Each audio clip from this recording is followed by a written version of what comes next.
The MVP race this season is a much bigger deal than many people are giving it credit for. Now that we've passed the halfway mark of the NBA season, the conversations around it have heated up, and I'm all for it.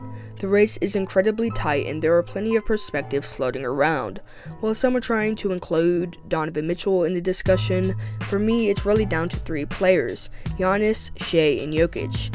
Giannis is clearly a top 2 to 3 player in the world right now, but I don't think he'll be as heavily considered for the MVP award this season compared to SGA and Jokic. Ever since Giannis won back-to-back MVPs, it feels like the narrative has shifted away from him, not just in MVP talks, but also in discussions about who the best player in the world truly is. He had a strong case to win the award in 2023, but that was Joel Embiid's year.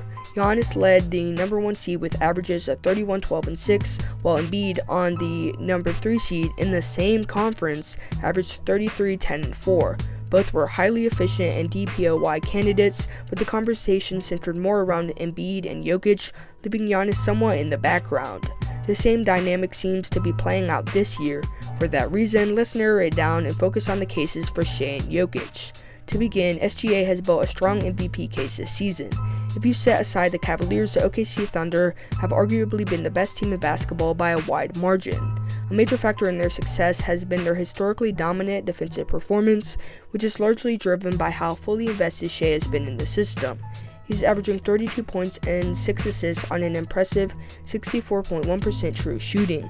He dropped a 54-point game against the Jazz, and his 31-point performance against the Mavericks marked the 26th time this season he's hit the 30-point mark for the Thunder.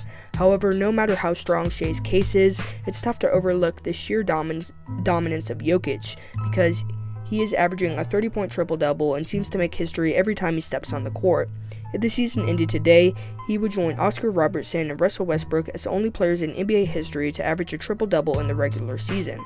Currently, Jokic ranks 3rd in points per game, 3rd in rebounds per game, 2nd in assists per game, 4th in steals per game, and 2nd in three-point percentage, all while not even cracking the top 5 in usage percentage.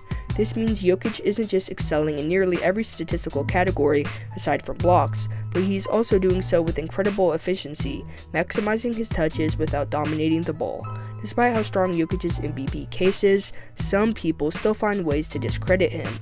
One argument Shai has over Jokic is that the Thunder are the number 1 seed, while the Nuggets currently sit at the number 4 seed.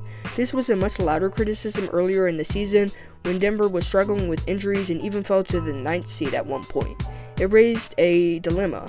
Do you award Jokic the MVP based purely on his statistical dominance, even if Denver isn't performing well as a team?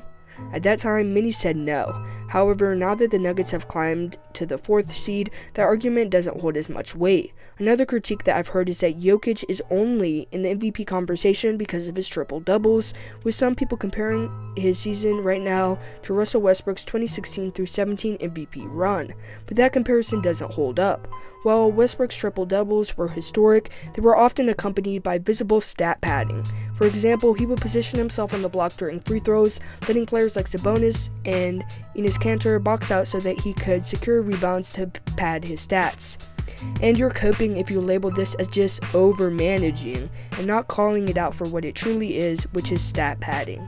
And while some still defended it as part of a strategy to push the ball in transition, it was clear that much of it was motivated by a desire to cement himself as a triple-double machine. There were also times when Westbrook would pass up open shots just to force an assist, even if the play wasn't there. Jokic's triple-doubles, on the other hand, are fundamentally different. Thanks to advanced metrics, we can see that his numbers come naturally within the flow of the game. 15-20 years ago, we would have automatically assumed that 10 rebounds were always more valuable than 9. But now, with the ability to analyze the context and timings of plays more closely, we can draw more accurate conclusions. We've come to understand that 9 rebounds can sometimes be more impactful than 10, especially if those 9 came in crucial moments when a team desperately needed to secure the ball. Whereas the 10 might have been collected during garbage time when the reserves were out there, the game was out of reach, and somebody was just stat padding. But don't get it twisted, Jokic doesn't fall into the stat padding category, because as a 7-foot center, it's no surprise that he racks up points and rebounds, but his assists are a product of genuinely setting up his teammates rather than forcing plays, unlike Westbrook, who sometimes sacrificed aggression to rack up assists, Jokic has become more aggressive as a scorer, and his assists have increased alongside it. His numbers aren't the result of stat padding, but a reflection of his skill and ability to elevate his team. While I spent much of this video highlighting Jokic's incredible case for MVP, there's still a very real possibility that Shai takes home the award, and a big reason for that could be voter fatigue. Over the past 4 seasons, Jokic has won the MVP 3 times, and it's fair to wonder if voters are ready to give him a 4th. Doing so would place him in the same category as legends like Wilt Chamberlain and LeBron, who each have 4 MVPs, and if he continues to dominate, it opens the door for him to potentially reach 5 MVPs like Michael Jordan and Bill Russell, or even 6, tying Kareem Abdul-Jabbar for the most all time. That's why this season feels pivotal. The stats are clearly there, and many agree that Jokic is the best player in the world, but there's also a sense that voters may lean towards Shai this year. The reality is, players like Jokic are rare, but they're even more rare when it comes to guards. We may never see another big man who dominates the game the way Jokic does, but it's even more unlikely that there's going to be a guard who can produce that many triple-doubles consistently.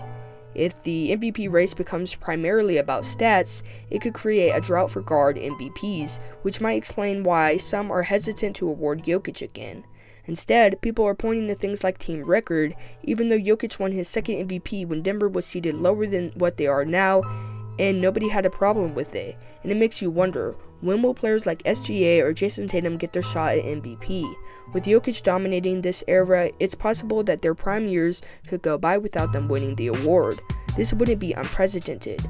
In the 1990s, players like John Stockton, Clyde Drexler, and Isaiah Thomas missed out on MVPs because the decade belonged to Michael Jordan. More recently, D-Wade never won an MVP because he shared the stage with LeBron and Kobe. This could very well be how history remembers SGA and Tatum, incredibly talented players whose careers overlap with a historically great big man. It doesn't feel fair, especially since Jokic has truly earned his MVPs, but it's hard to imagine a future where Shai doesn't win at least one MVP or even become a multi-time winner. The only real chance for SGA, Tatum, or even like Luka Doncic to break through this kind of barrier might be if they post elite stats, lead their teams to the top of their conferences, and Denver happens to regress. But even then, the MVP isn't strictly about team success. If Jokic ever averages something like 33 or 35 points with a triple-double, even if Denver is barely a playoff team, it's hard to see voters overlooking him simply because of how dominant he is. But what do you think? Who should win the MVP this season? Tell me in the comment section below. Until next time, peace.